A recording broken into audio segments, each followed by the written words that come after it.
Thank you for joining us today. This is the first time I'm able to have a conversation with you, sitting here as a member of the council in an at-large capacity, but I've attended numerous forums throughout the county over the last year or so. And a few years prior to that, I read a book called Traffic by Tom Vanderbilt. You're nodding, Mr. Slater. I know it well. You know it well. We've both read it. And for those of you who have not read it, Chapter 6, Why More Roads Lead to More Traffic.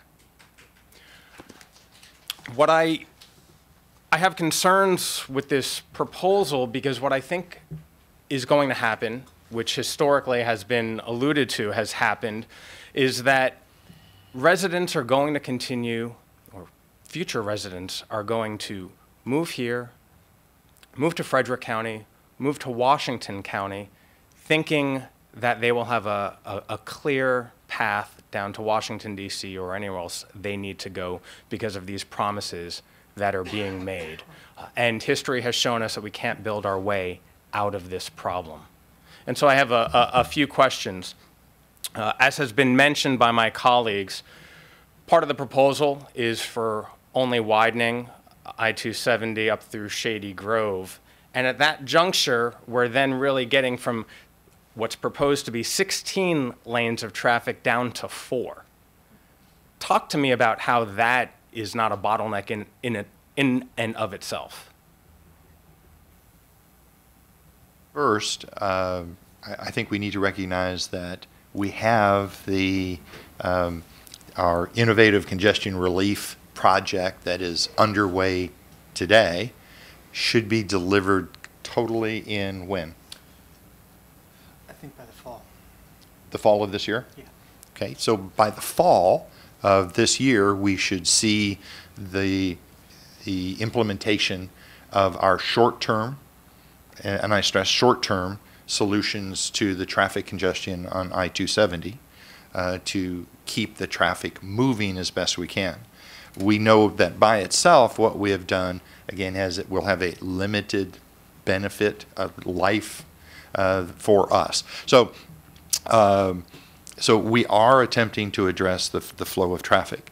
The idea that says more roads brings more traffic, absent economic development and population growth, I don't believe constructing roads would generate more traffic. I think the traffic that we are seeing, we are not leading to the growth of traffic. We are responding to the growth of traffic is what we are seeing today.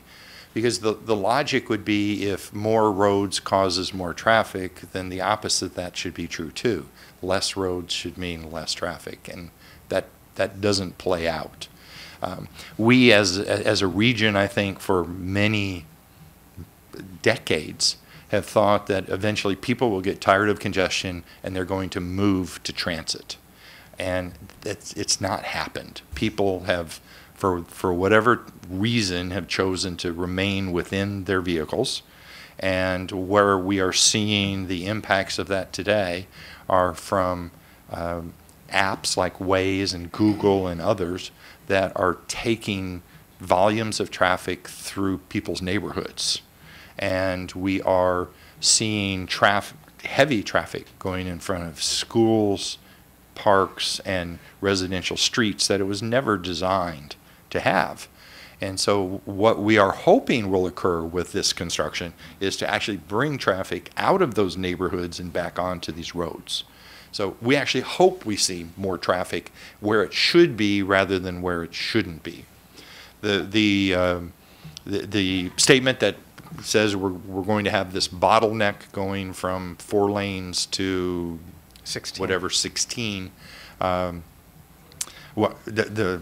Obviously coming down, that won't be the bottleneck, but going up there will be, and that's why our proposal for this program goes all the way to Frederick. We know something has got to be done within that area. We have to be able to pay for it, and that's why it's sequenced the way it is. So yes, we're going to see bottlenecks, and we're going to act as quickly as we can to alleviate that bottleneck. Well, and as my colleague, Councilmember Rice said, I don't think the sequencing makes sense, but you said it's all about the money. It's not about what makes most sense, right? Okay. Moving from I-270 down to the Beltway, traffic already backs up along the Beltway for drivers who are trying to get off the ramps and onto some of the state roads. But does your promise include capacity for those off-ramps? Will Maryland Department of Transportation require tolls for any additional off-ramps to get onto any of those state highways? I'm sorry. Let me touch really two parts of the question. So, no, the only priced capacity would be capacity on main line. There wouldn't be any kind of ramp access toll or anything along that line.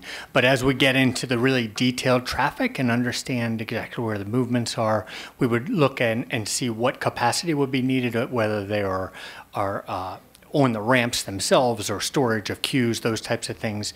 It's also important to note that we're working around the system today to upgrade our signals to our smart signal program and create a more adaptive arterial system in this network approach. Okay. And a follow-up to that, the additional capacity that will be on these roads and getting off the ramps, how do we manage that capacity growth on some of the state highways? So we have to, one, find the best way to balance that.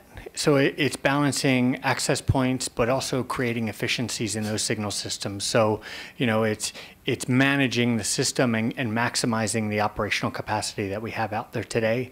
But certainly understanding what we would like to do is get much of that traffic back onto mainline, and as well as balance those access points, and then create the most efficient system possible through our technology solutions. Okay. See, our expectation is that we will see an improvement of flow on arterials minimally. So our estimate is somewhere between 2 and 4% improvement in the flow of traffic. Quite honestly, neither you or I could sense a 2 to 4% improvement. But the reality is you shouldn't experience worse traffic than what we're seeing on the arterials. Okay. A point that has been raised, and this will be my last question for you.